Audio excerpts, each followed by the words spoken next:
Hey, Shalom Shalom Mishpocha! Welcome to another edition of Ray Bash's Ramblings. I'm your host, Rabbi Yehuda Ben Shomer, and this is the third installment of the video series Nazarite Vow. And I intend to address some questions and some issues that have arisen since my last two videos. Hopefully I'll be able to cover and explain within this segment.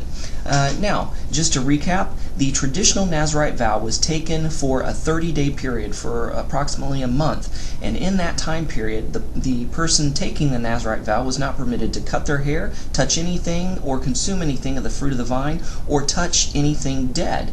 And so, traditionally, the person who was taking that Nazarite vow for 30 days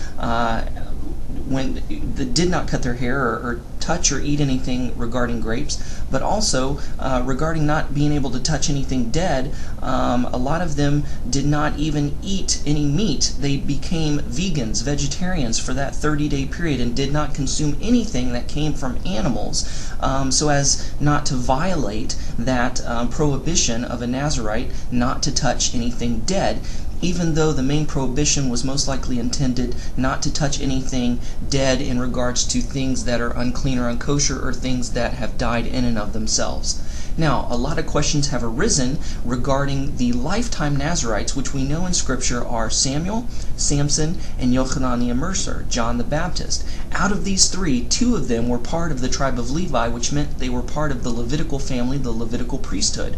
We see that Samuel performed sacrifices during the time of King Saul, and Levites who performed sacrifices, part of the sacrifices, certain particular sacrifices, they were allotted a portion of that sacrifice where they were able to eat and consume and share amongst their family. So it was very likely that Samuel ate meat. Now, Yochanan the Immerser, even though that he was not part of the Levitical priesthood in the sense that he worked in the temple, a lot of scholars believe that he was part of the Qumran community that lived out in the desert that was protesting the Levites that were at the temple at that time sacrificing, because they were bedfellows with the Roman government and with the governments that were over Israel and in power at that time and occupying Israel at that time. And so they thought that the temple system had been so perverted and corrupt, they separated themselves and created this community out in the desert, and they're the ones who have given us what is known today as called the Dead Sea Scrolls. So many scholars believe that Yochanan the Immerser was a part of this Qumran community, and he was a Levite, but yet he was also a lifetime Nazarite, and it is recorded that he ate locust and wild honey. Locust was a kosher insect that you were able to consume.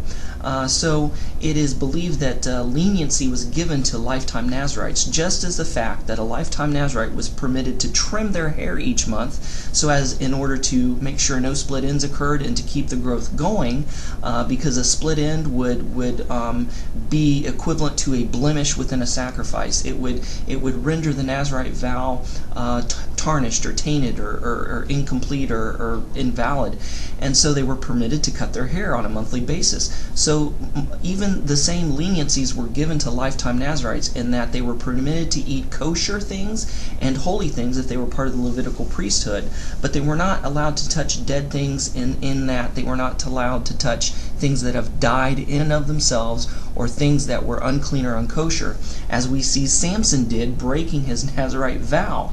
And if you notice, he killed this lion in self-defense, but yet he came back later and noticed that this lion he killed had produced a bee's nest within the carcass, and those bees produced honey. He got this honey, thought it was great, took it to his parents, but when his parents asked where he got it, he danced around the issue so much that he avoided directly answering them where he got it, because he knew if he answered to them directly and told them where he got the honey, that he would basically be telling his parents that he broke this lifetime Nazarite vow that was placed upon him, and he would bring shame and dishonor to his family. So, Samson did break his vow in that he touched not only something that was dead, but something that was unclean, because he wasn't a Levite. He wasn't part of the tribe of Levi and permitted to offer and consume sacrifices.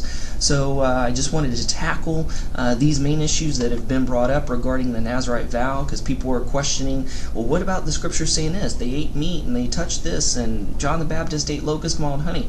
Well, there's a difference, because it's apples and oranges in a sense. You had the traditional Nazarites who took a 30-day vow, as opposed to Samuel, Samson, and John the Baptist, who were lifetime Nazarites and took a lifetime vow, which there were some leniencies that were given to a lifetime Nazarite, and that they were able to trim their hair once a month, and that especially if they were Levites, they were able to eat things that were kosher, things that were holy, and if they weren't Levites, they were able to eat kosher things, but they were still not allowed to touch anything that was dead, especially human beings, or anything that was unkosher that was dead, or anything that was kosher that was dead that died in and of itself.